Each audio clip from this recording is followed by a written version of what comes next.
Hello, this is Matt Thomas with another tech tip for Sonic Academy. What I'm going to show you now is a little idea I came up with years ago on an old multi-effects unit of mine, an old Digitech box. What this box had that was quite unusual was a set of LFOs that you could apply to any parameter of any of the effects. So if you wanted the delay time to kind of sweep up and down, or change the cutoff frequency of your early reflections on the reverb, sweep the rate of chorus, any of these things, you just routed the LFO to that parameter, and it meant you had like a sort of constantly moving effect. And the LFOs could be synced to MIDI, and so you could make these things in time with the track. So we're going to do something similar today. On the first record I ever released, I did a little trick that was it was a very odd sounding record, and kind of this is only something to do if you're interested in a bit of sonic experimentation. I had the bass line being sent into a pitch shifter that kept sweeping between 1 octaves and 2 octaves above the original pitch. So you kind of got this kind of blah, blah, blah, blah, blah, blah, blah, blah sort of thing going on. And if you mix that in a certain way, it can just create like a really interesting, strange set of harmonics over the top of the bass line. So to set us up, we've got the same little simple track we had before. We're going to send that bass line. What I've done is just to quickly show you the end result. I've set up a send return sort of loop here. So we're going to send out of the bass line into return A, where I've got a pitch shifter which is being swept between 1200, which is essentially an octave, and 2400, which is 2 octaves, by this LFO, which comes from the Max for Live part of Ableton suite. If you don't have that, don't switch off. I'll show you how to do this just with standard Ableton at the end. But if you've got Bitwig or Ableton Live Suite, then you'll have access to these Max for Live objects like LFOs and envelope followers that let you treat the entire arrange window and all these sort of sounds you have in it as a kind of modular synth, where you can add functions and facilities to other plugins as needed. So what I'm doing here is adding an LFO to the Octave Shifter, which is going to sweep the pitch of the anything that comes into this effect up and down. And then just to kind of get the tone right, I've put some reverb, a bit of filter. So I'll just let you hear how it sounds when it's finished, and then we'll start it from scratch on another return, and I'll show you the whole process. So this is how it should sound.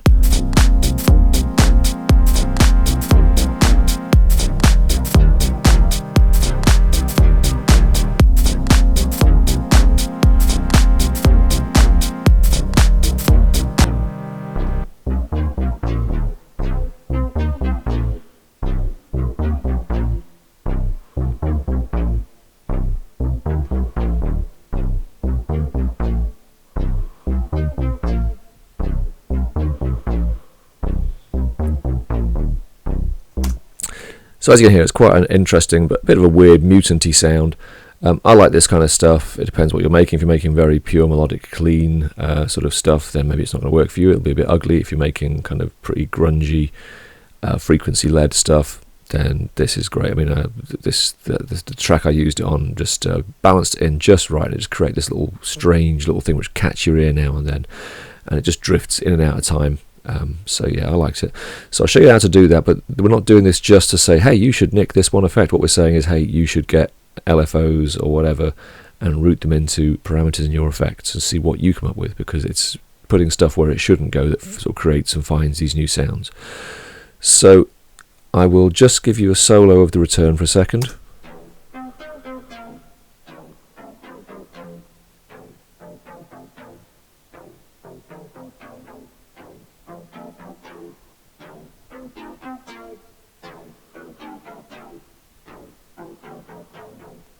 So that's the effect after a pitch shifter being swept in LFO. So let's start that from scratch. So we'll do that on a new return down here.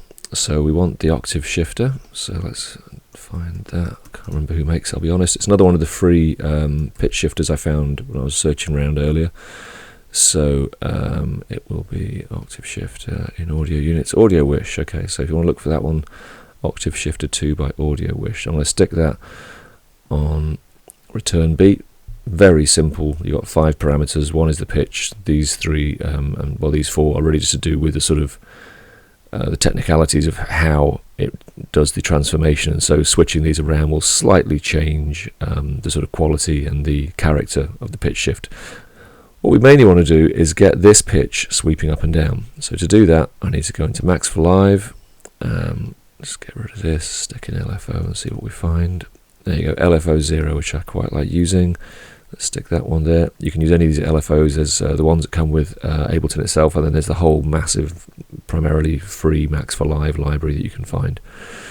So all you do is you want to map this LFO onto this pitch. Okay, so to do that, I open up the same parameters that were in this window, I open them up here, and I simply press map, and I click on the parameter that I want us to be affecting.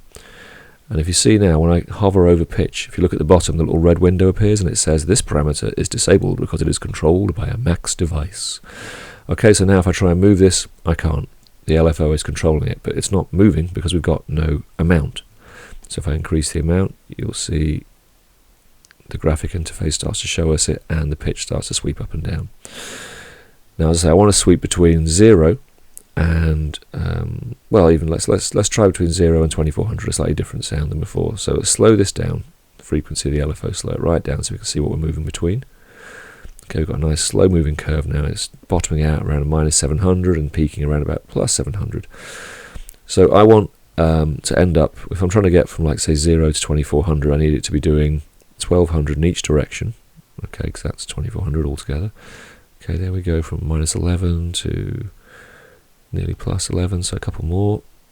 Minus nearly 12 to nearly 12 again, so we'll go one higher on the amount. Okay, there we go, overshot slightly. So between 25 and 26 on amount is the ideal, perfect thing. I'll put it on 26. Now control on this LFO sort of sets whether it's moving around sort of a 0 point or working higher and lower. Now what we want to do is we want to move that control so that this sweep is happening higher up. So now we're going to go -500 to +18, a bit higher again. And we're trying to get, say, from 0 to about, there you go, that's just under 0, up to 2400, and it holds there for a sec. So we'll drop this amount down one. I'm just fiddling around here, as you can see, just to try and get the other thing I want. Do it by ear, do it by maths, however you want to do it. Do this with the sound fed into it, you'll hear what's going on if you like. So let's do that now. Because I think this is now set how I want it. We've got the pitch sweeping from 0, roughly, up to 2 octaves above. So let's send the bass into there. Take that solo off, we won't hear a thing. And we should now hear, if I play the bass, this new pitch swept LFO.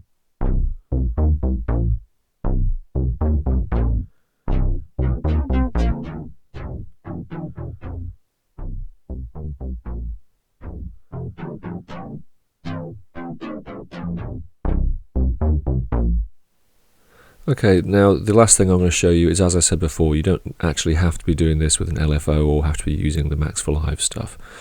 If I delete that LFO here, what we can do as an alternative is a little more time consuming, a little more offline rather than sort of a free running thing, but we can just do this with automation, of course.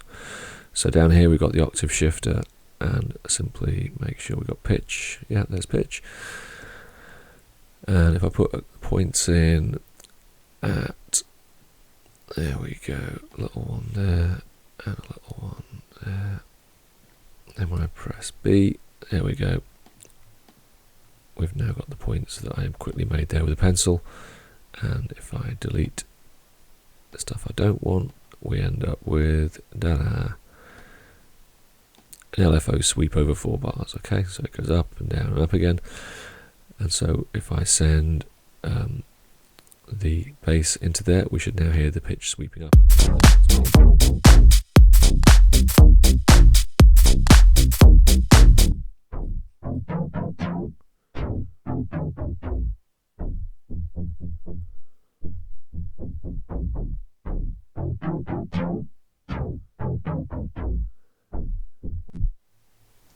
And that's it. And if you want to use that across the whole track, you can just simply copy and paste that, obviously. Copy envelope, stick it on the next bar, and the next, and the next, and the next. There we go. and that will just run and run and run for you. So you've got like an LFO that you can obviously make a shorter sweep or a longer sweep, just draw the kind of timing you want. So there you go, that's the same idea, just done without the LFO.